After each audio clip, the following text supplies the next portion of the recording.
di antaranya yaitu satu, peserta wajib on cam dan disarankan untuk menggunakan background yang sudah disediakan. Yang kedua, yaitu seluruh peserta diharapkan untuk mematikan audio demi kenyamanan saat penyampaian materi sedang berlangsung kecuali diizinkan atau saat sesi tanya jawab. Yang ketiga, yaitu peserta yang hendak mengajukan pertanyaan dapat menggunakan fitur raise hand, kemudian akan dipersilahkan oleh moderator atau langsung mengaktifkan mikrofon dan langsung berbicara. Yang keempat, sesi ini diberi waktu 75 menit, terdiri dari 45 menit sesi materi dan 30 menit sesi diskusi atau tanya jawab. Atau sesuai ke pembagiannya, kami serahkan kebijakannya kepada dosen pembimbing. Baik pembimbing maupun peserta diharapkan mampu mempergunakan itu dengan sebaik mungkin. Kemudian yang kelima, yaitu peserta diharapkan mengisi presensi. Yang keenam, peserta membuat legal opinion hukum tata negara setelah berakhirnya acara dan paling lambat sampai tanggal 30 Maret 2021 sebagai syarat untuk mendapatkan e-certificate. Yang ketujuh, yaitu link pengumpulan legal opinion akan dibagikan setelah berakhirnya acara di WA group masing-masing. Dan yang terakhir, yaitu seluruh peserta diwajibkan untuk selalu menjaga ketertiban selama berlangsungnya acara. Apabila terdapat peserta yang tidak mematuhi tata tertib, maka panitia berhak untuk mengeluarkan peserta dari acara. Selanjutnya, saya mempersilahkan Ibu Nurainun Mangunsong, SHMHU, untuk memberikan pelatihan legal opinion. Sebelumnya saya akan membacakan terlebih dahulu CV dari pemateri kita, yaitu Ibu Nurainun Mangunsong.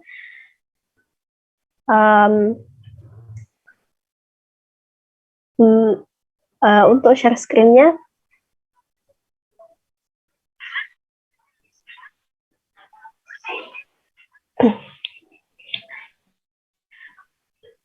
Kurikulum vitae, Nurainun Mangunsong, SHMH.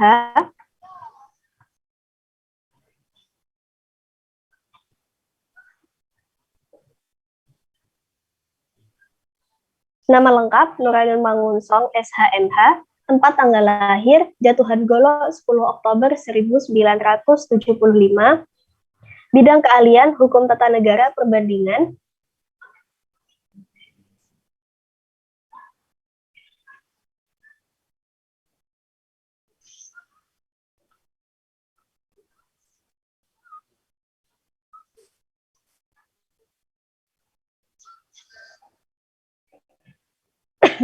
Pendidikan, SDN Jatuhan Golo Sumut 1987,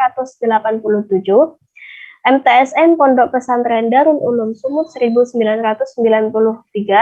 MAN Pondok Pesantren Darul Ulum Sumut 1996, S1 Ilmu Hukum Fakultas Hukum Universitas Islam Indonesia Yogyakarta 1994, S2 Ilmu Hukum PPS Universitas Islam Indonesia Yogyakarta 2000, dan yang terakhir S3 Ilmu Hukum PPS Universitas Islam Indonesia Yogyakarta 2018.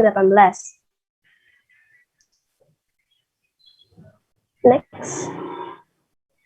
Dan karya publikasi dari beliau yaitu yang pertama, Inkonstitusional Pergub Jawa Barat nomor 12 tahun 2011 tentang larangan kegiatan Jamaat Ahmadiyah Indonesia di Jawa Barat, Jurnal Asy-Syi'ah Fakultas Syariah dan Hukum, Vol 48 nomor 2 Desember tahun 2014.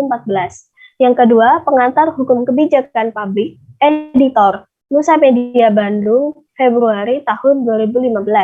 Yang ketiga, Pengantar Hukum Administrasi Neil Hauke and Neil Forward, Introduction to Administrative Law, Editor Nusa Media Bandung, Oktober 2016.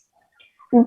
Transparansi perizinan hotel oleh Dinas Perizinan Kota Yogyakarta dalam Perspektif Good Governance, Jurnal Supremasi Hukum Desember tahun 2016, hasil penelitian LPPM UIN Sunan Kalijaga tahun 2015. Yang kelima, Reduksi Fungsional Dosen, Analisis Pradirjen Pendis, nomor 2 tahun 2013 tentang Disiplin Kehadiran Dosen, Jurnal Asy-Syi'ah tahun 2017. Nomor 6 yaitu Urgensi Pembaharuan Partai Politik, Book Chapter, 2018 Sukapres, dan lain-lain. Mungkin untuk mempersingkat waktu, saya persilahkan untuk Ibu Nurainun Mangunsong memberikan pelatihan legal opinion hukum tata negara. Kepada beliau dipersilahkan. Ya, baik.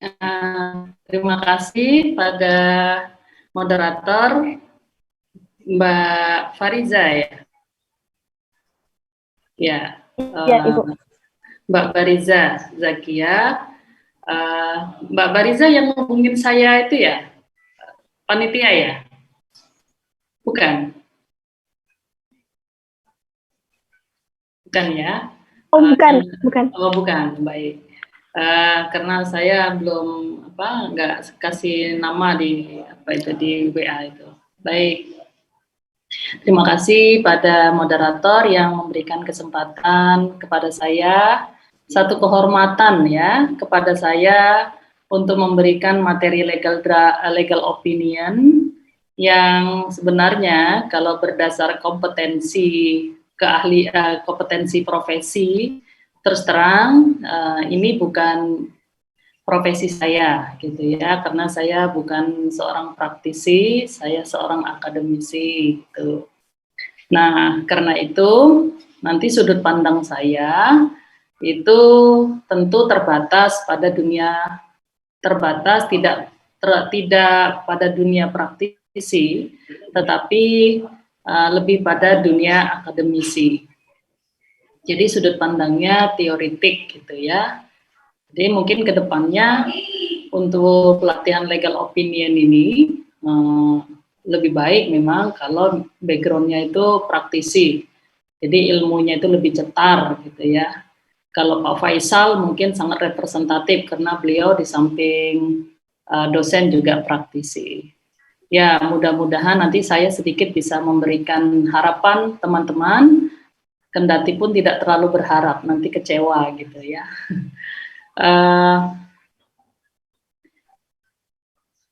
Terima kasih adik-adik juga yang sudah hadir, ada 17 orang ya, wajah-wajah HTN, dan tidak asing bagi saya kalau saya lihat satu-satu ini wajahnya. Semoga Anda tetap semangat sebagai seorang apapun nantinya untuk mengembangkan wawasan hukum tata negara ini, pengetahuan hukum tata negara ini, keterampilan hukum tata negara ini pada profesi yang Anda geluti. Nah, memang dunia praktisi saat ini, khususnya pengacara, katakanlah begitu, kendati pun legal opinion itu tidak selalu harus pengacara ya. Itu kalau untuk konteks Indonesia itu sangat digemari, karena kalau dibandingkan dari segi profit ya antara pengacara dengan dosen itu jauh sekali. Jadi kalau Anda ingin populer dan banyak uang, itu jangan jadi akademisi, jadilah lawyer gitu ya, jadilah pengacara, konsultan gitu. Nah, itu penghasilannya dolar gitu ya, karena dihitung per jam. Kemarin saya ketika belajar tentang kasus-kasus yang coba ingin saya angkat gitu, saya cari posisi kasus di bidang hukum, saya ketemu itu ada satu kasus Direktur Pertamina yang diberhentikan oleh Jokowi, ya, Direktur Pertamina BUMN, karena dia menurut pemberitaan itu ya, kita tidak meneliti lebih jauh, tetapi saya kira menarik itu kalau mau diteliti. Konon katanya beliau ini ketika menjadi direksi suka membeli barang impor, suku cadang impor. Padahal di dalam pengadaan barang dan jasa itu ada perpres terkait dengan prosentasi bahan dalam pengadaan barang dan jasa yang harus menekankan pada dalam negeri. Nah, gitu. Nah, ini katanya beberapa kali proyek konstruksi produksi di Pertamina itu selalu menggunakan barang impor. Lalu kemudian ditegur dan diberhentikan. Selidik punya selidik, saya ketemu kasus yang lain, Joko Chandra. Nah, saya baca bagaimana kemudian posisi kasus Joko Chandra itu dijebak, konon katanya dia sudah membayar orang yang akan mengurus perkaranya, itu dia sudah memberi 500 US dollar dari 1 juta US dollar yang dia janjikan. Kita bisa bayangkan kalau dirupiahkan, berarti penghasilan untuk satu kasus pengacara itu 1 miliar, itu minimal 1 miliar. Jadi demikian kalau kita lihat bagaimana gemerlapnya kekayaan para pengacara itu karena dilihat dari pendapatannya yang luar biasa. Nah, maka Anda kalau ingin kaya jangan jadi akademisi ya, jadilah pengacara. Dan kalau Anda ingin jadi pengacara, jangan tanggung, Anda harus kuasai semua lingkup bidang hukum, baik itu hukum tata negara, pidana, perdata, administrasi, dan internasional. Oke, itu hanya sebagai cuap-cuap di awal ya. Oke, teman-teman, puji syukur kehadirat Allah yang telah memberikan kita kesehatan sehingga kita bisa berkumpul pada siang hari ini. Semoga Allah memberikan keberkahan kita atas nikmat yang sudah diberikan. Allah memberikan keberkahan, ridhonya, sehingga ilmu kita bermanfaat. Saya akan mulai legal opinion ini dengan membaca basmalah. Bismillahirrahmanirrahim. Nah, ini panitia saya minta maaf tidak bisa mengganti karena ternyata setelah saya ganti berubah gitu ya. Saya nggak terlalu bisa ngotak-ngatik. Itu hampir sama dengan Mas siapa ini. Jadi yang merah itu malah justru wajah saya, tidak backgroundnya. Gitu. Tadi saya coba pindah ke ruangan ini gelap agar supaya jelas backgroundnya, tapi ternyata sama. Jadi mungkin settingannya. Baik teman-teman, tadi di awal sudah ada pemaparan terkait dengan apa itu legal opinion, ya. Maka pada kesempatan ini saya akan memberikan pemahaman tentang kerangka konseptual legal opinion hukum tata negara ini. Jadi bagaimana kerangka konseptualnya untuk kita tuangkan ke dalam bentuk draft. Dan posisi kasusnya itu gambarannya seperti apa kalau di bidang hukum tata negara. Nah, ini sekedar memberikan afirmasi ya. Ini sekedar memberikan penegasan. Kalau kita ingin simpulkan apa itu legal opinion, ya.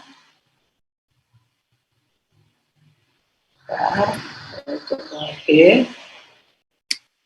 Nah, apa itu legal opinion? Walaupun tadi sudah ya, legal opinion itu a legal opinion or opinion letter is a verbal or written objective interpretation or analysis of a legal position by professional legal practitioner which is intended to be relied on by the person to whom it is addressed. Jadi saya kira ini hanya penegasan dari apa yang disampaikan oleh pembicara pertama, bahwa ketika kita menyebutkan istilah legal opinion atau legal opini atau pendapat hukum, itu terkait dengan satu, orang yang akan memberikan pendapatnya, ya, profesional legal practitioner atau lawyer, itu. Kemudian subjek yang kedua, orang yang meminta pendapat.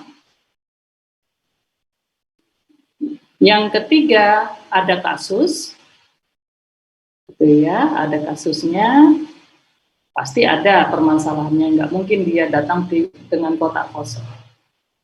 Nah, ketika dia mempunyai masalah, lalu legal opinion ini melakukan satu konstruksi, ya, konstruksi hukum berupa interpretasi objektif, melakukan tafsiran-tafsiran dari hukum terhadap kasus atau analisis kasus terhadap hukum, baik tertulis maupun tidak tertulis.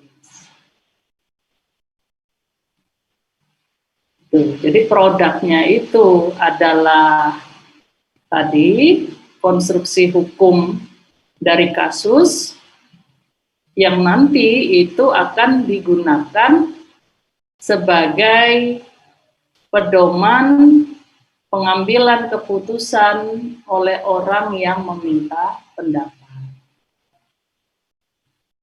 Tuh. Kemudian legal opinion ini juga secara teks nanti akan berisi tentang konklusi dan rekomendasi.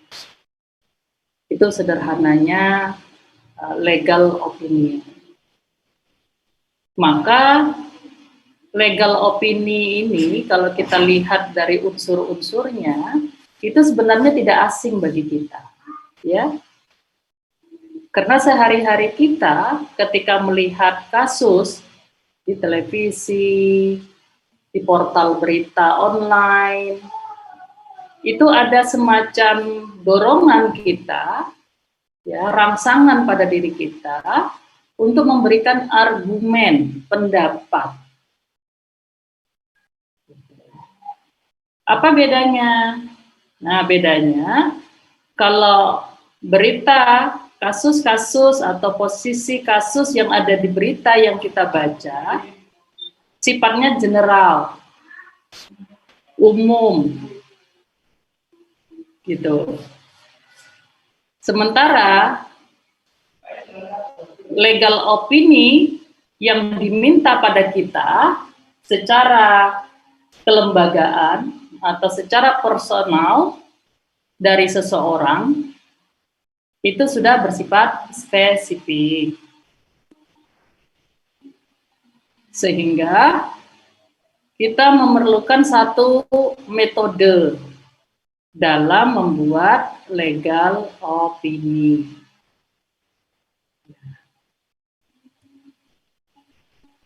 Nah, ini gambaran yang saya buat, ya, terkait juga dengan kasus kemarin yang diminta ke saya. Sebenarnya kasus yang kemarin, yang teman-teman baca itu sangat sederhana, ya, sangat sederhana. Jadi datang seorang pengurus BMT yang berbadan hukum koperasi, dia melihat ada potensi zakat yang bisa dikembangkan untuk pemberdayaan ekonomi menengah bawah, terutama yang bawah, agar dana zakat itu tidak sekedar untuk konsumsi saja, tapi bisa diberdayakan menjadi ekonomi produktif. Tapi dia menghadapi satu kendala. Apa kendalanya? Pertama, BMT-nya itu adalah berbadan koperasi. badan koperasi dalam undang-undang perkoperasian itu lalu di dalam peraturan Menteri Koperasi itu disebutkan ada satu bidang jasa simpan pinjam, ada jasa keuangan ya, jasa keuangan. Jadi ada bidang tertentu yang dikelola dalam badan hukum koperasi, yaitu jasa keuangan. Hanya di BMT sendiri, kalau kita lihat secara historis dan berkembang belakangan, di samping dia mengembangkan ekonomi, bidang ekonomi, juga dia menjalankan fungsi sosial, yang itu juga melekat pada badan hukum koperasi. Kira-kira bidang usaha ini dalam pendirian ADART-nya, bisa enggak dia mendapatkan sebagai LAJ, lembaga amil zakat? Nah, itu posisi kasusnya. Bisa enggak? Bagaimana dalam Undang-Undang Pengelolaan Zakat yang di dalam pasal 18 itu mempersyaratkan ormas. Maka kita harus melacak Undang-Undang Ormas gimana mengaturnya. Di situ disebutkan ormas itu perkumpulan atau yayasan dan syarat-syarat. Kira-kira badan hukum koperasi itu punya posisi yang sama enggak dengan yayasan atau perkumpulan yang diatur dalam ormas? Itu problem hukum ini itu yang kemudian dia ingin minta pendapat kita, bisa enggak saya dari Badan Usaha Koperasi BMT menjadi LAJ, lembaga amil zakat. Nah, itu kasusnya. Itu memang sederhana ya. Kalau kita mau cari kasus perdata pidana, itu tentunya banyak kasus-kasus yang menarik dan kompleks. Namun demikian, kalau kita kembangkan lebih luas, lingkup hukum tata negara itu juga bisa masuk wilayah administrasi. Yang banyak kasus misalnya soal perizinan, ya. Nah, kalau bicara kasus-kasus perizinan, itu nanti akan berhimpitan juga dengan kasus korupsi. Menjadi menarik sekarang, ada upaya untuk membuat, kemarin jaksa sudah membuat semacam peraturan kejaksaan, di mana untuk pelanggaran administrasi belum tentu menjadi tindak pidana korupsi. Jadi kasus-kasus hukum sekarang ini itu tidak bisa kita dikotomis, cuman HTN saja. Ternyata HTN itu bisa berhimpitan juga dengan pidana. Maka teman-teman, kalaupun nanti ngambil konsentrasi HTN, di dalamnya juga nanti belajar administrasi, juga jangan meninggalkan bidang-bidang yang lain yang bisa berdekatan, seperti pidana. Ya, juga perdata. Kalau kita lihat misalnya untuk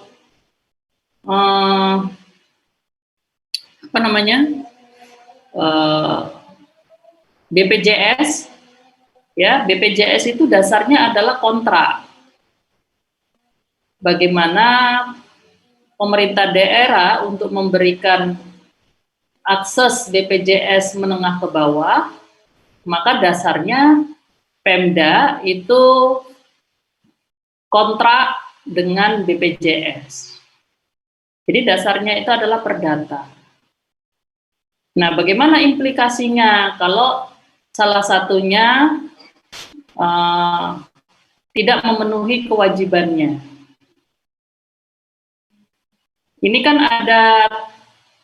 ada bidang HAN-nya, hukum administrasinya, dalam rangka pelayanan publiknya, ya toh, layanan kesehatan.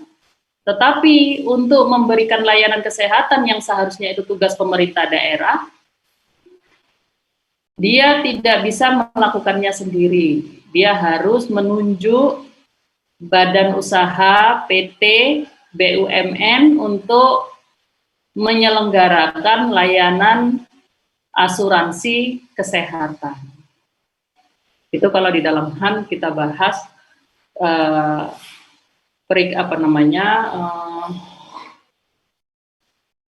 tindakan-tindakan pemerintah bersegi dua, ya, tindakan pemerintah bersegi dua, karena di dalamnya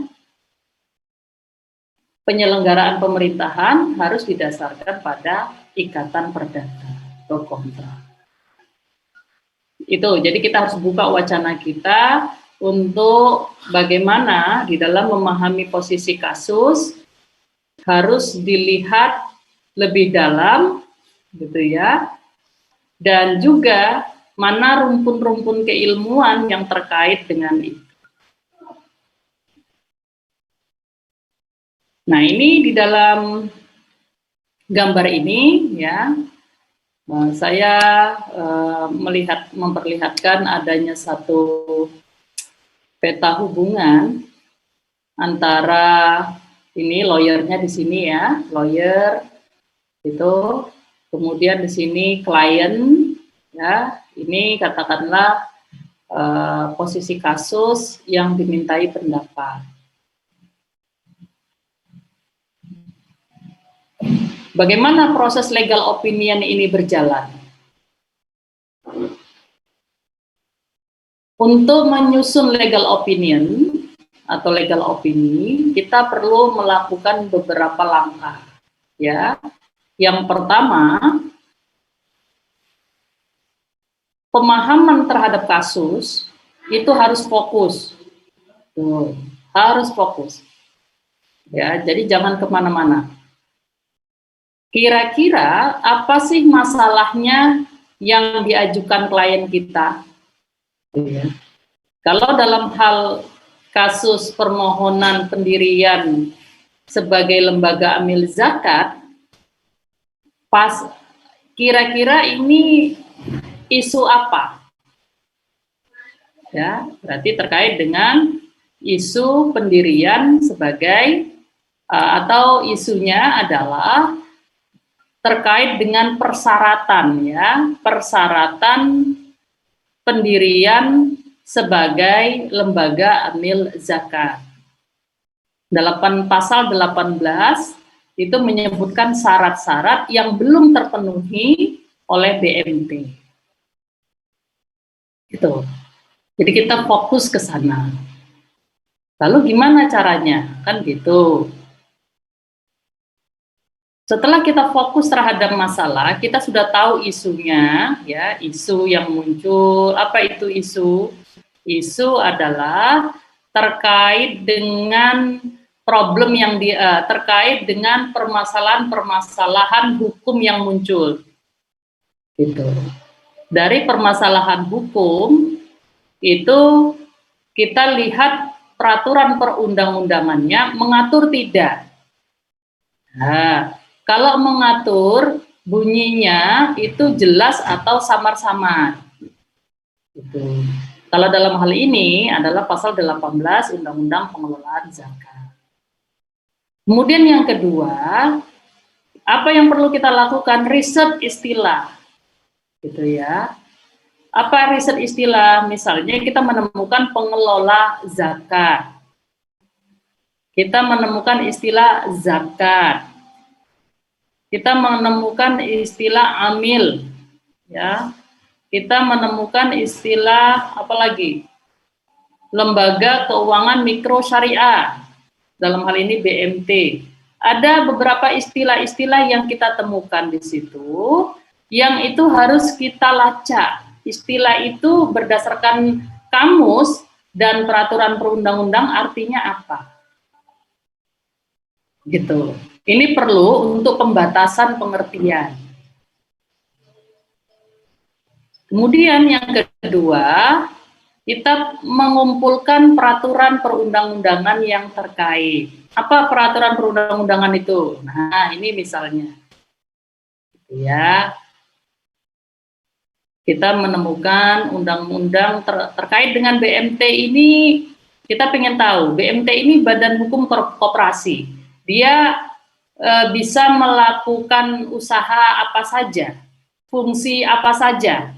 Maka kita harus lihat Undang-Undang 25 tahun 1992 tentang perkoperasian. Itu. Dan ingat, dalam mengumpulkan peraturan perundang-undangan harus dilihat peraturan yang terbaru. Itu. Karena kalau kita searching di Google, kalau kita tidak jeli, kita ketemu undang-undang yang lama. Oke, terus ada juga yang mengatur lembaga keuangan mikro, itu Undang-Undang 1 2013. Namanya Lembaga Keuangan Mikro, yang di dalamnya juga mengatur syariah. Ini kita kumpulkan ini, ternyata jasa usaha keuangan yang termasuk mikro itu ada badan koperasi, ada PT Lembaga Keuangan Mikro. Nah, ini problemnya di Indonesia itu memang banyak cabang undang-undang, ya. Tapi karena kita sudah tahu kasusnya kalau BMT itu badan koperasi, sepertinya kita sudah aman ini. Ya toh? Coba kalau dia cuma mengatakan saya BMT gitu. Kan kita perlu dokumennya juga.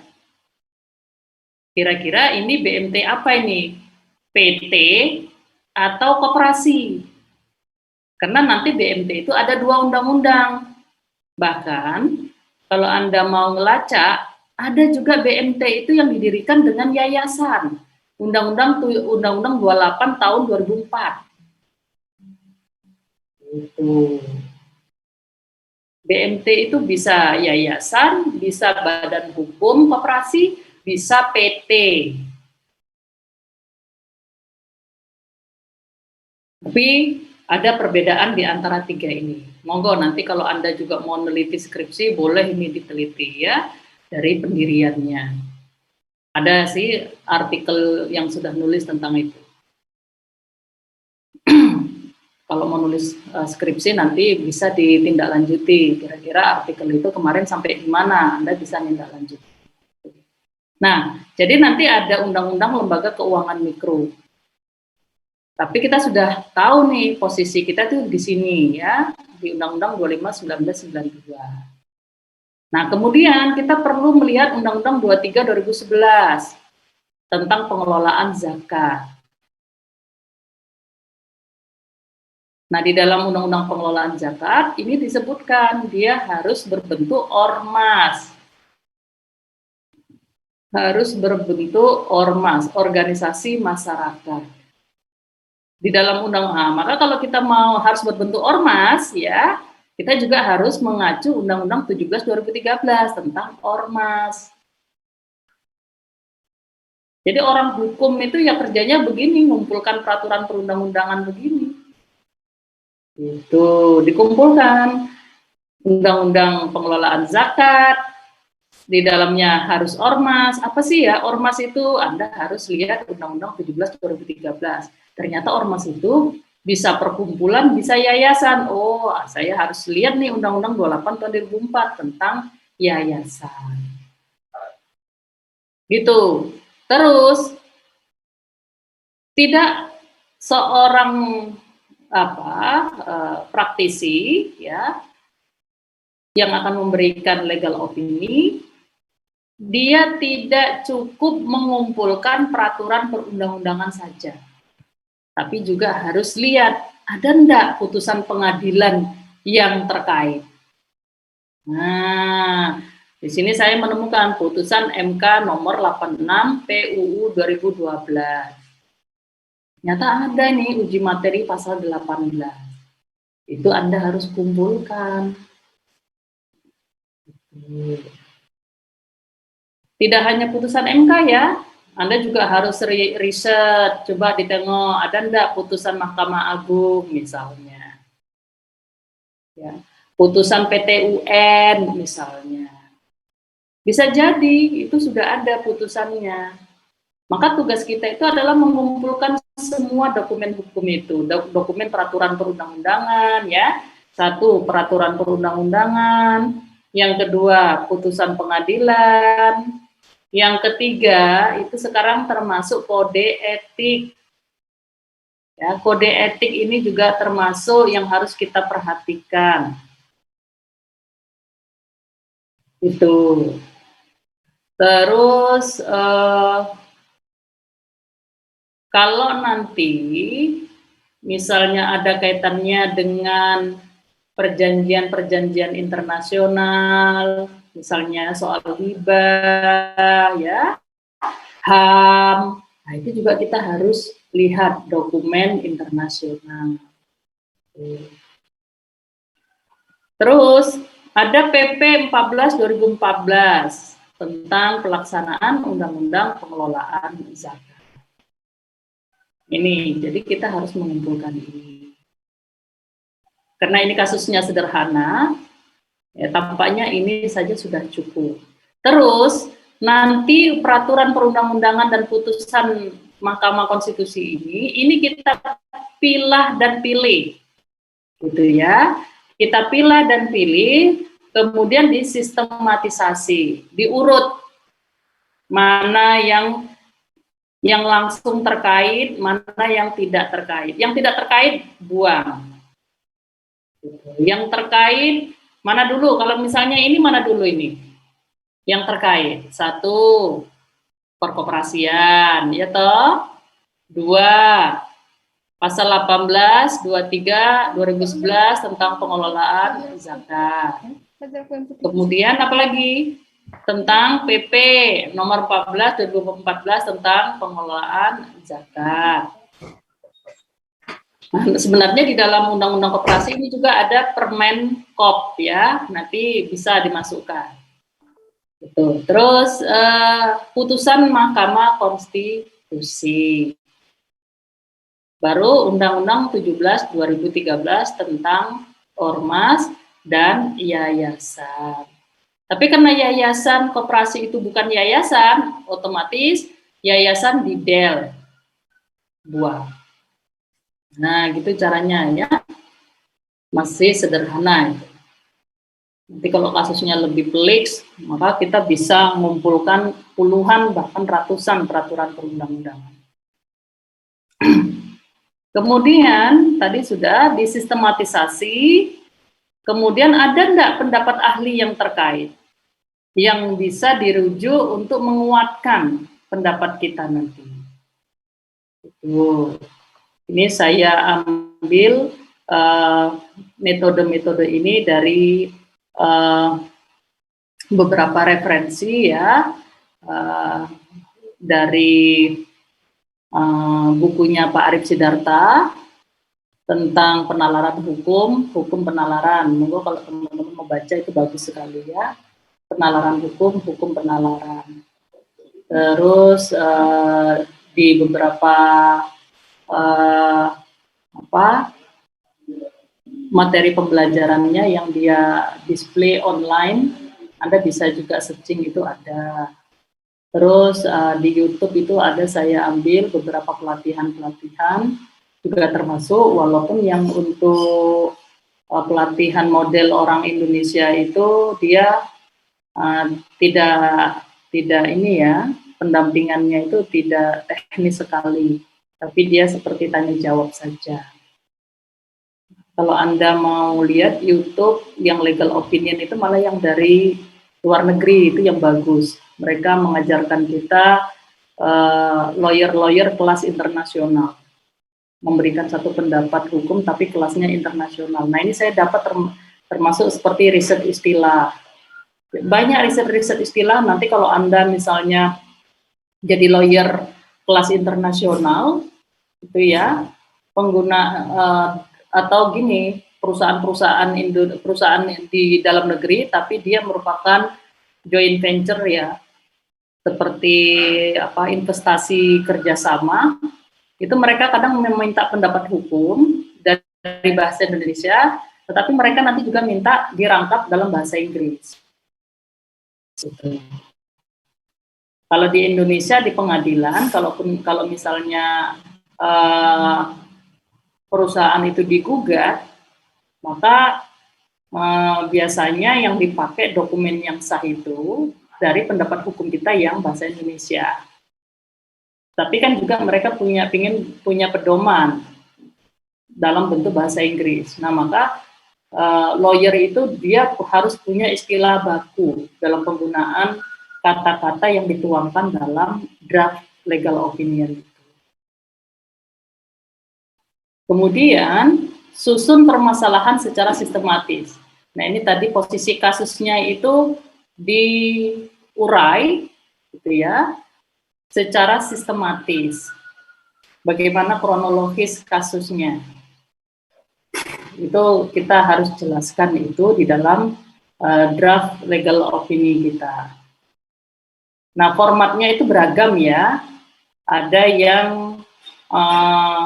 posisi kasus itu diletakkan di awal, ya. Ada juga yang diletakkan di bagian kedua setelah konklusi.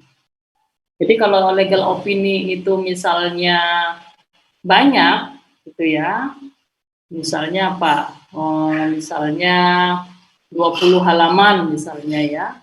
Biasanya kan perusahaan-perusahaan atau orang-orang yang meminta yang kelas elit, yang dia punya tingkat kesibukannya tinggi, dia itu nggak mau baca lembar-lembar banyak begitu. Dia biasanya minta langsung to the point, verbal, dari draft yang ada, atau dia minta dijelaskan di awalnya. Gitu. Jadi bisa jadi konklusi termasuk rekomendasinya itu di awal, baru nanti posisi kasus yang kedua, baru nanti analisis yang ketiga penutup lagi. Jadi formatnya itu tidak baku, tergantung dengan kebutuhan dan subjek yang meminta pendapat kita. Oke, kemudian di dalam setelah posisi kasus, baru kemudian kita melakukan analisis. Ya, kalau dalam bukunya Pak Arif Sidarta, itu dikenal dengan pola penalaran. Ya, cara berpikir di dalam memahami kasus dengan hukum yang ada. Itu namanya pola penalaran.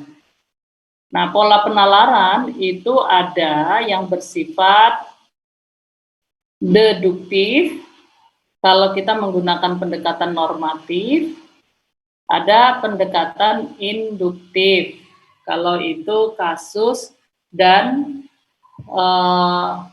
kita melihat juga, katakanlah misalnya fenomena sosial atau politik, ya, atau hukum atau ekonomi.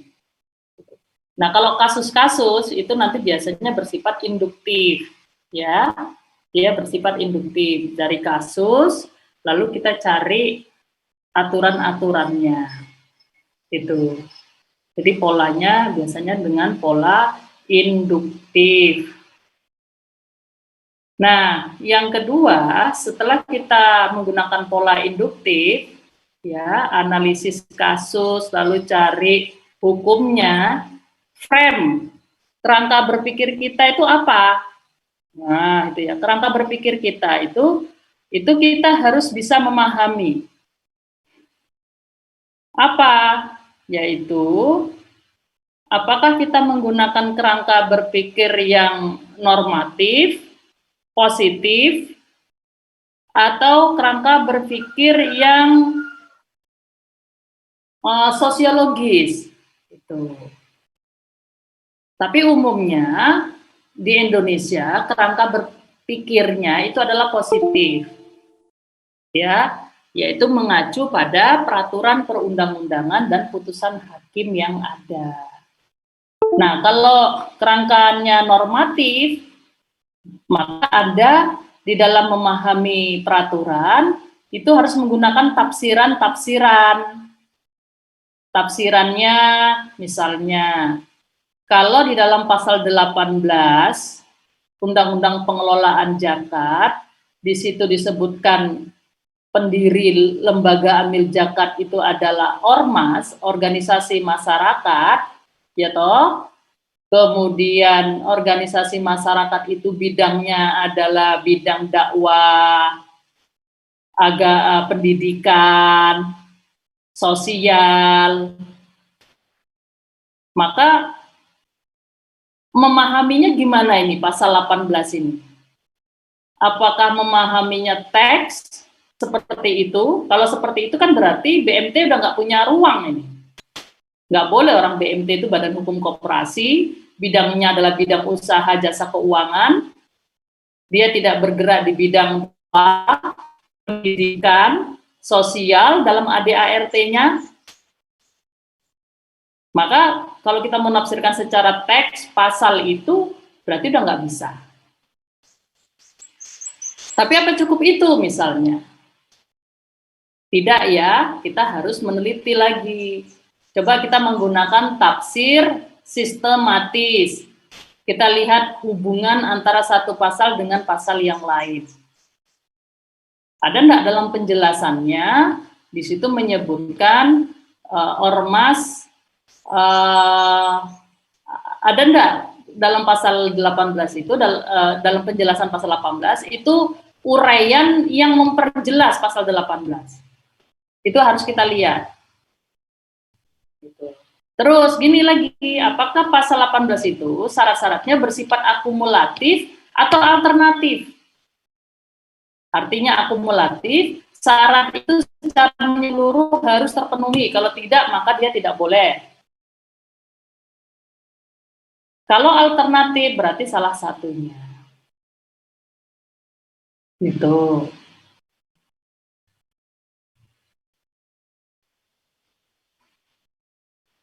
Nah, terus kalau Anda sudah menemukan di dalam penjelasan, apakah sudah cukup? Belum. Kamu harus lihat di dalam risalah sidang pembahasan undang-undang ini. Kira-kira ada enggak misalnya proses pembuatan pasal 18 ini itu pembicaraannya gimana dia? Untuk Anda tangkap bahwa maknanya itu seperti apa. Tapi kalau di dalam penjelasan Anda tidak bisa mendapatkan dokumennya, Anda kesulitan karena misalnya di webnya DPR nggak ada, di webnya Basnas nggak ada, gitu ya. Wah sulit kalau mau ke Jakarta COVID begini nih angel. Ya sudah, untuk sementara saya mendapatkan pengertian seperti ini. Oke, nah kemudian Anda lihat di dalam putusan pengadilan.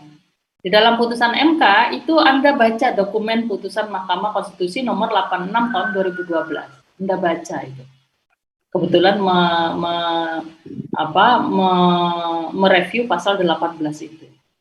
Di situ ternyata Hamdan Zulfa mengatakan pasal 18 itu adalah alternatif.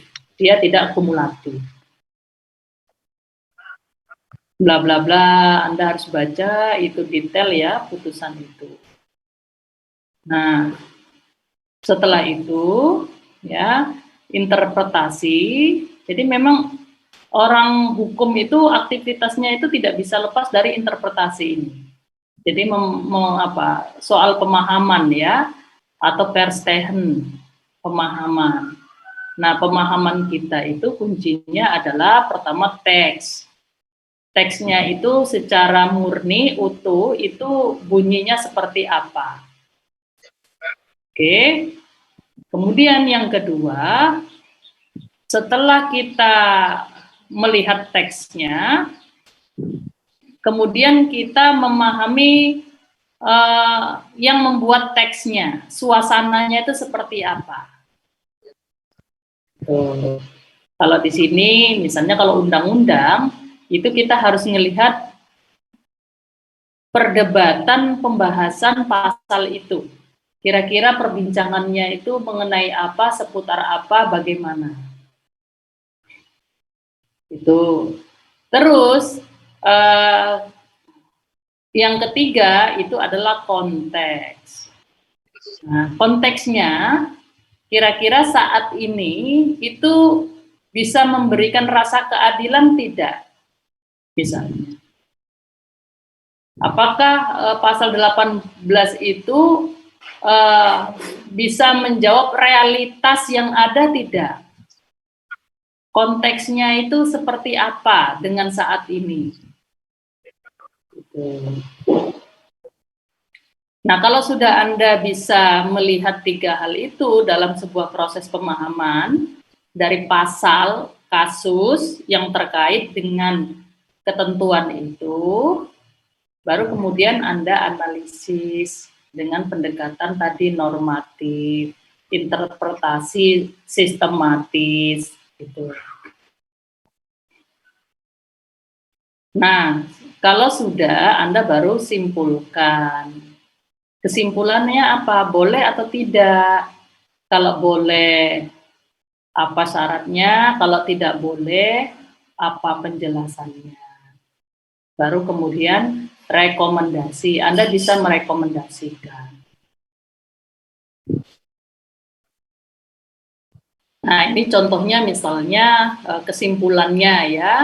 Kesimpulannya Pasal 18 Undang-Undang 23 tahun 2011 tentang pengelolaan zakat dan putusan Mahkamah Konstitusi nomor 86 PUU 2012 uji materi atas pasal 18, maka BMT sebagai Badan Hukum Koperasi berdasarkan Undang-Undang 25 tahun 1992 tentang perkoperasian sebagaimana yang telah diperbarui dengan Undang-Undang 17 tahun 2012 tentang koperasi yang bergerak di bidang usaha jasa keuangan tidak memenuhi syarat lembaga amil zakat.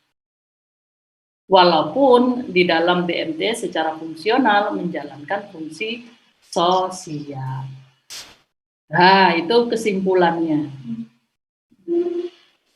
Berarti di sini sebenarnya kalau kita akademisi melihat kasus ini, ada problem di sini. Ya toh, BMT itu dia punya dualisme fungsi. Fungsi ekonomi, ya, usaha, dan fungsi sosial. Yaitu tadi misalnya menyalurkan zakat ke anak yatim, fakir miskin, ya. Kemudian memberikan subsidi-subsidi, memberikan santunan pendidikan. Sebenarnya kan fungsi sosial itu kalau kita lihat di dalam Undang-Undang Pengelolaan Zakat, ormas bidang pendidikan, dakwah sosial. Sebenarnya kan terkait ya, gitu ya. Tetapi problemnya apa? Karena Undang-Undang Pengelolaan Zakat, Undang-Undang Perkoperasian itu tidak diharmonisasikan, maka nggak bisa nyatu dia. Itu problemnya. Nah, ada rekomendasi kita. Kalau misalnya BMT tetap ingin mengelola zakat, caranya gimana? Kita bisa nyarankan sama dia. Gini Pak, Anda itu kalaupun mau ikut berpartisipasi menerima mengelola dana zakat, undang-undang ini tidak melarang, gitu ya. Tidak melarang. Karena secara historis Anda juga menjalankan fungsi sosial itu. Tapi caranya gimana? Anda tetap tidak bisa menjadi laj. Anda bisa duduk di bawah struktur ya, substruktur ormas atau yayasan yang ada. Nih, BMT bisa menjadi substruktur laj, ormas, berbentuk perkumpulan atau yayasan yang secara institusional berada dan bertanggung jawab kepada ormas tersebut. Aturan organisasi nanti ya tunduk pada ketentuan ADART, SOP, ormas yang bersangkutan. Jadi kalau memang niatnya itu mau mengelola zakat kemaslahatan umat, dia nggak dilarang, boleh gitu. Tapi tidak atas nama LAJ, gitu, karena memang ketentuan undang-undang kita nggak menyatukan antara undang-undang perkoperasian dengan undang-undang pengelolaan zakat. Bapak nunut aja. Kalau di sini misalnya saya pernah meneliti ya, terkait dengan ini, makanya saya ambil kasus ini karena kebetulan saya pernah meneliti. Banyak BMT di Jogja itu juga melakukan pengelolaan zakat. Ketika saya tanya pengurusnya, itu mereka bukan LAJ, bukan lembaga amil zakat. Terus gimana secara strukturnya, kelembagaannya? Mereka di bawah ormas, misalnya yang BMT yang saya teliti itu, beberapa BMT itu di bawah ormas Muhammadiyah. Gitu. Jadi banyak BMT di Jogja itu pengelolaan zakatnya itu di bawah ormas Muhammadiyah. Saya cari teman-teman NU, ada nggak BMT NU yang didirikan di bawah ormas NU? Sampai hari ini informasi itu yang saya temukan belum ada BMT yang dibawa ormas NU. Yang banyak itu dibawa ormas Muhammadiyah. Ketika saya tanya, terus gimana? Tunduk pada undang-undang pengelolaan zakat? Enggak, saya bilang. Artinya bertanggung jawab sama Basnas? Enggak. Oh enggak, kami enggak terkait dengan Basnas. Yang terkait dengan Basnas itu nanti pertanggungjawabannya itu oleh Ormas Muhammadiyah. Ya, jadi Ormas Muhammadiyah pengelolaannya itu ke Basnas, tetapi kami hanya sebatas pada Muhammadiyah. Nah, ini yang saya kaitkan tadi dengan penelitian kalau kita sebagai akademisi. Tapi kalau sebagai praktisi kita cukup menjawab ini saja sudah selesai. Gitu. Ya, jadi ini ya dari saya tidak banyak karena memang kasusnya simple.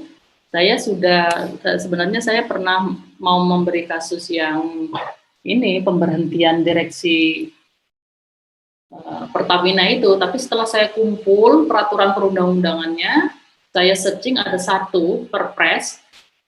Ternyata setelah saya lacak itu nggak ada dokumennya. Semua peraturan perundang-undangan itu tidak ada satu pasal pun ada kewenangan presiden untuk memberhentikan direksi BUMN. Yang punya wewenang langsung itu adalah BUMN-nya, Menteri BUMN-nya, tidak presidennya. Gitu. Jadi saya nggak bisa ngasihkan kasus itu, jadi saya ambil kasus yang kebetulan sudah saya teliti. Saya kira itu Mbak Bariza, lebih kurang saya mohon maaf, mungkin tidak sesuai dengan ekspektasi dari kawan-kawan, tapi mungkin sedikit bisa membantu gambaran bagaimana kerangka konseptual legal opinion dari hukum tata negara. Terima kasih.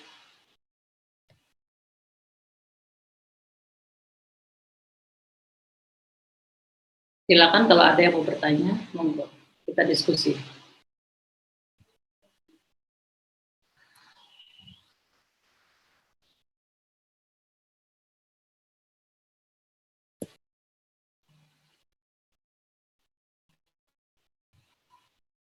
Saya kembalikan ke moderator ya.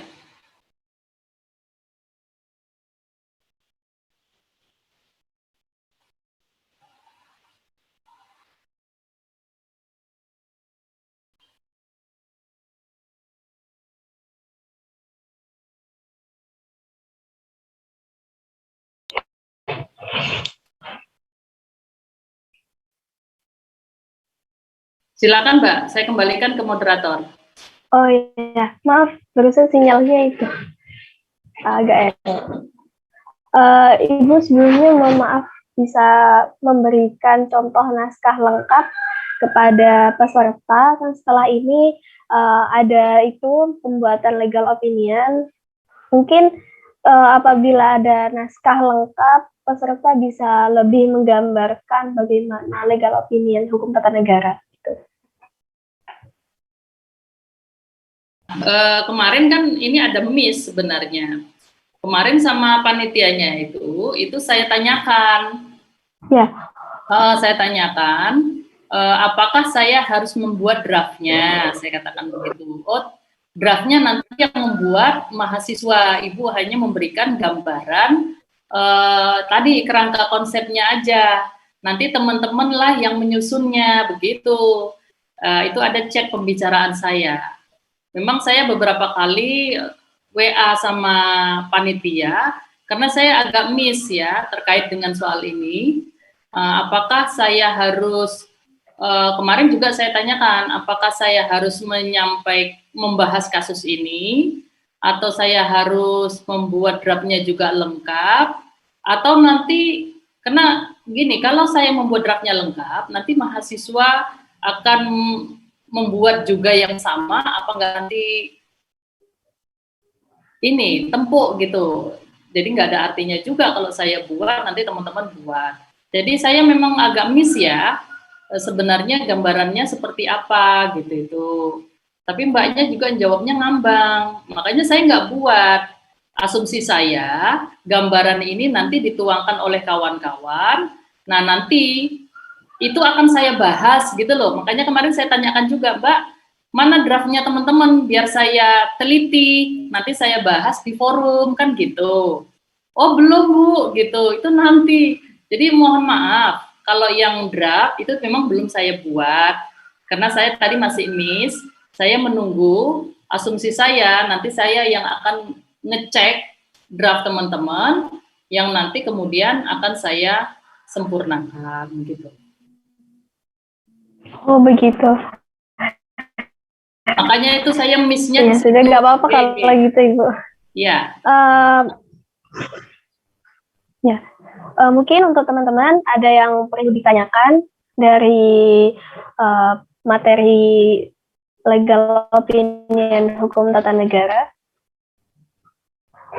Silahkan untuk apabila ada yang bertanya, untuk langsung mengaktifkan mikrofon atau di kolom chat. Tapi nanti kalau mau mendapatkan ini legal opinion kasus tadi, nanti saya buatkan, nanti linknya bisa dibaca, ya. Nanti linknya bisa dibaca oleh teman-teman. Saya sih berharap hasil legal opinion teman-teman nanti bisa dikirim ke saya, biar nanti saya akan cek, gitu ya. Baru nanti kita bisa sama-sama ngelihat bagaimana seharusnya legal opinion itu. Ya Ibu, baik. Ini ada HTN Enggar Wijayanto, mungkin bisa bertanya. Baik, terima kasih kepada moderator. Untuk Ibu Nurainun Mangusan, ya perkenalkan. Terlebih saya ingin memperkenalkan diri dulu. Saya bukan dari Prodi Ilmu Hukum, jadi saya dari Prodi Siasah HTN ya Bu. Nah, pertanyaan saya terkait dengan tadi yang sudah Ibu sampaikan di bagian yang interpretasi atau analisis ya Bu dari fakta hukum itu. Nah, pertanyaan saya sederhana saja, itu di bagian itu bagaimana kita tuh menggunakan asas dan teori hukum Bu dalam kita menganalisis itu Bu. Mungkin pertanyaan saya itu saja Bu terkait asas dan teori. Demikian Bu, terima kasih.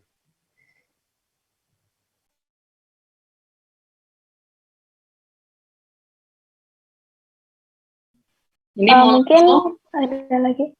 Ada lagi yang lain aja, sekalian aja. Ya, ditampung dulu. Mohon izin bertanya, Bu. Ya, silakan. Suara saya masuk, bisa masuk? Ya, masuk. Ya, izin memperkenalkan diri. Nama saya Amanina Putri Batrisya. Saya mahasiswa Fakultas Hukum, tapi ilmu saya masih sedikit, Bu. Masih sedikit. Intinya, masih belum apa-apa gitu Bu. Jadi saya masih benar-benar butuh pengarahan. Nah, di sini saya ingin memohon mungkin nanti PPT atau tadi yang Ibu tampilkan bisa di-share untuk kami untuk dipelajari kembali. Nah, yang saya tanyakan itu mengenai kasus HTN. HTN itu kalau legal opini sendiri yang saya tangkap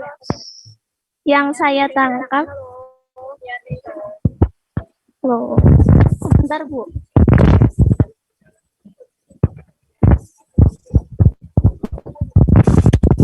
Nah, untuk legal opini sendiri tadi yang saya tangkap itu suatu opini hukum ya, Bu.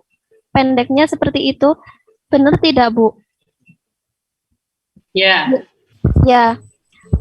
Berarti kan itu suatu opini yang kita utarakan, intinya pendapat kita mengenai kasus-kasus hukum. Nah, di sini kan terkait HTN. HTN itu berhubungan dengan misal kayak pembuatan peraturan-peraturan, benar nggak Bu?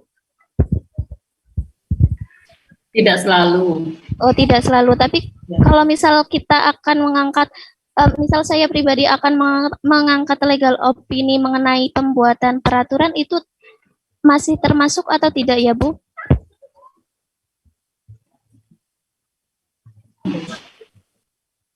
Membuat peraturan ya. Sepertinya enggak ya, tidak ke sana arahnya.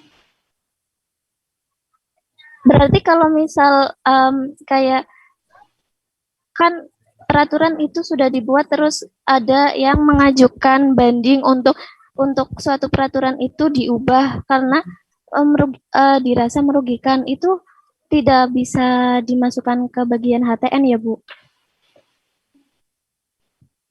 Kalau bidangnya bisa, ya. Kalau itu gini, hukum tata negara itu cakupannya adalah terkait dengan ketatanegaraan yang berbasis konstitusi. Ya, misalnya terkait tadi dengan perundang-undangan, itu terkait dengan masa jabatan presiden 3 periode, terkait dengan batasan kekuasaan, terkait dengan proses menduduki jabatan, terkait dengan hak asasi manusia, terkait dengan pemerintahan, gitu ya. Sebenarnya hukum tata negara itu lingkupnya luas. Tetapi kalau kemudian kita minta agar undang-undang itu direvisi, gitu ya, legal opinion itu bisa terkait memberikan penting tidaknya sebuah sebuah perubahan atau pembaruan undang-undang ketika pihak yang datang ke kita itu berangkat dari kasus-kasus yang dihadapi, tetapi bukan dimaksudkan untuk agar perubahan itu dilakukan gitu. Jadi dia hanya meminta apakah ini perlu dirubah atau tidak gitu. Kalau misalnya perlu ke kita, misalnya kita sebagai lawyernya, ini saya melihat bahwa hak saya tidak dijamin di sini karena pasalnya bunyinya seperti ini. Maka saya menginginkan agar pasal ini itu diperluas. Tolong saya diberi satu pendapat, kalau ini tidak bagaimana pasal ini dan seharusnya pasal ini itu diperluas agar supaya hak-hak saya dilindungi. Itu bisa. Itu bisa. Oke Bu, terima kasih Bu untuk penjelasannya. Ya. Oke, saya coba kasih satu jawaban yang mungkin bisa lebih jelas bahwa pada dasarnya legal opinion ini itu adalah satu aktivitas untuk memberikan satu pendapat hukum dari kasus-kasus yang dihadapi. Apakah kasus itu oleh seseorang atau oleh sekelompok orang, badan hukum, ya, perdata maupun publik. Hanya saja biasanya yang meminta pendapat hukum itu adalah kasus-kasus yang bersifat konkret. Contohnya tadi misalnya kalau Mbak Aminah ingin pembaruan undang-undang, maka pembaruan undang-undang itu adalah terkait dengan kepentingannya Mbak Aminah yang meminta pendapat itu. Bukan pembaruan dalam pengertian wacana publik. Ya, kalau wacana publik nanti itu meluas, gitu ya.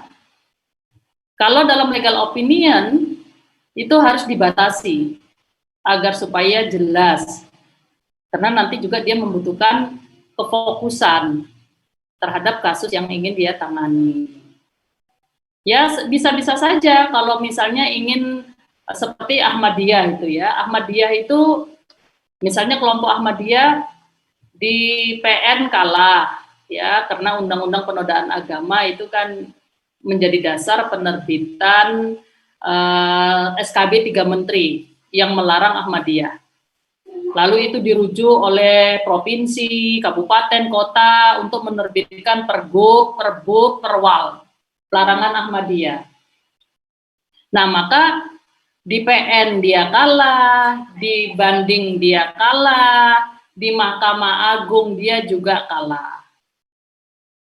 Maka gimana caranya agar Undang-Undang 165 penodaan agama ini itu tidak menghalangi minoritas untuk mempunyai hak yang sama? Maka Anda sebagai warga Ahmadiyah yang meminta pendapat itu harus merujuk pada problem ya, merujuk pada satu problem. Problemnya apa misalnya? Yaitu tentang kesetaraan yang tidak diberikan sama dengan warga negara. Lalu tadi pertanyaannya Mas Enggar, gimana dengan asas misalnya? Ditarik lagi asasnya, oh asas negara hukum, ya, ada asas negara hukum, ada equality before the law, persamaan di depan hukum. Berarti ini ada problem satu pada aspek struktur, ya toh, struktur peradilan kita yang tidak memberikan ruang yang sama bagi semua penghayat kepercayaan, semua kelompok keyakinan. Yang kedua, terkait dengan substansi peraturannya, Undang-Undang 1 tahun 65 penodaan agama itu. Ternyata undang-undang ini yang menghalangi. Maka pertanyaannya, kalau berdasarkan asas equality before the law dari negara hukum, bisa enggak undang-undang ini diajukan ke Mahkamah Konstitusi? Itu bisa enggak? Bisa. Bisa, itu bisa diuji materi ke Mahkamah Konstitusi. Walaupun ternyata memang sudah ada putusan Mahkamah Konstitusi yang menolak uji materi ini. Berarti udah mentok. Iya toh? Dari segi hukum tata negara, upaya hukumnya udah mentok karena di MK sudah dibatalkan. Tapi ada enggak ruang?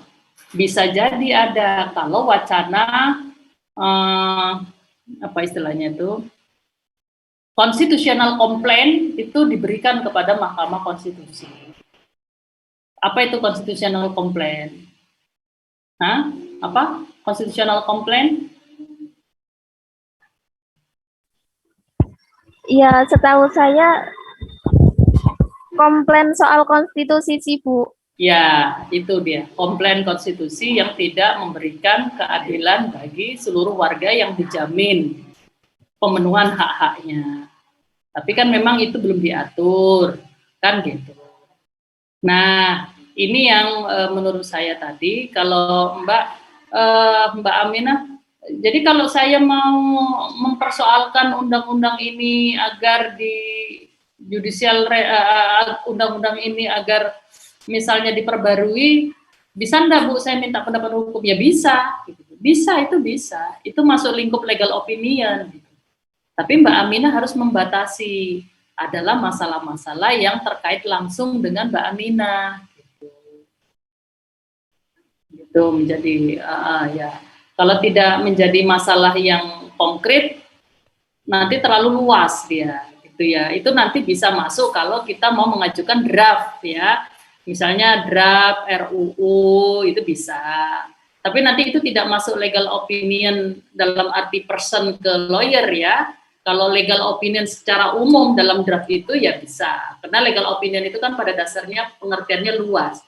Pendapat hukum yang diambil dari berbagai kasus yang kita hadapi, itu juga apa yang kita argumentasikan itu sebenarnya legal opinion.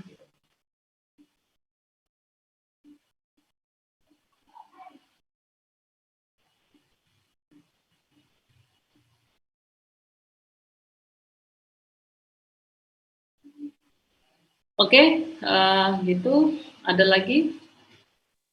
Saya izin bertanya. Ya, silakan. Ibu, kan kalau semisal legal opinion ini pendapat dari otomatis sarjana hukum ya, Bu.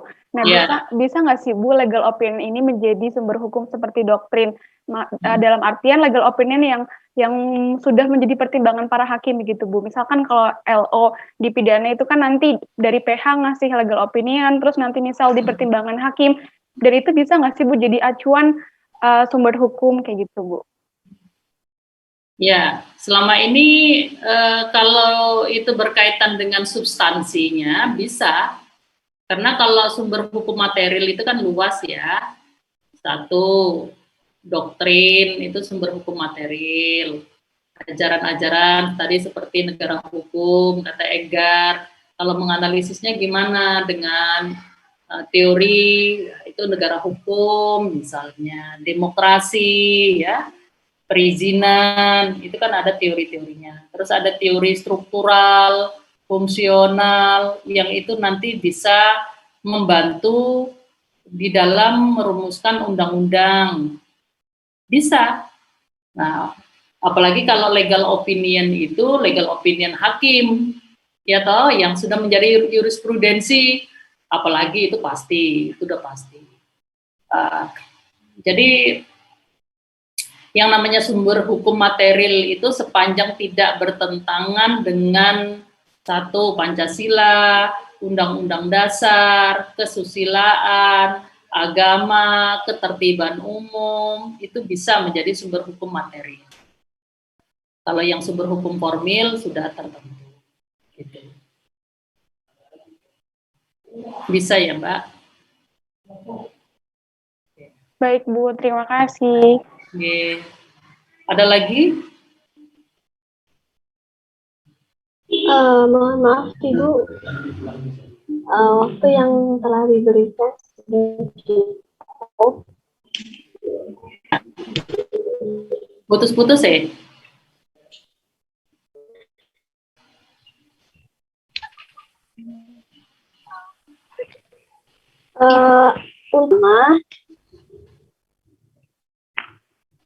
Gimana, Mbak? Untuk peserta diharapkan kembali ke room utama karena waktu yang disediakan sudah habis. Oke, baik. Ya, saya kira demikian ya, Mbak ya. Saya undur diri ya, berarti ya. Ya, terima kasih banyak Ibu. Terima kasih banyak ilmunya, Ya. Ibu. Oke, semoga bermanfaat. Nanti kalau untuk contoh-contoh legal opinion, nanti saya kasih linknya. Oke ya. Terima kasih. Baik, Bu. Sama-sama, Ibu. Terima kasih, Bu. Assalamualaikum wabarakatuh. Waalaikumsalam warahmatullahi wabarakatuh. Untuk peserta diharapkan untuk kembali ke room utama melalui live room, kemudian klik live breakout room, bukan live meeting. Jadi kembali ke room utama, bukan bukan keluar dari Zoom. Terima kasih.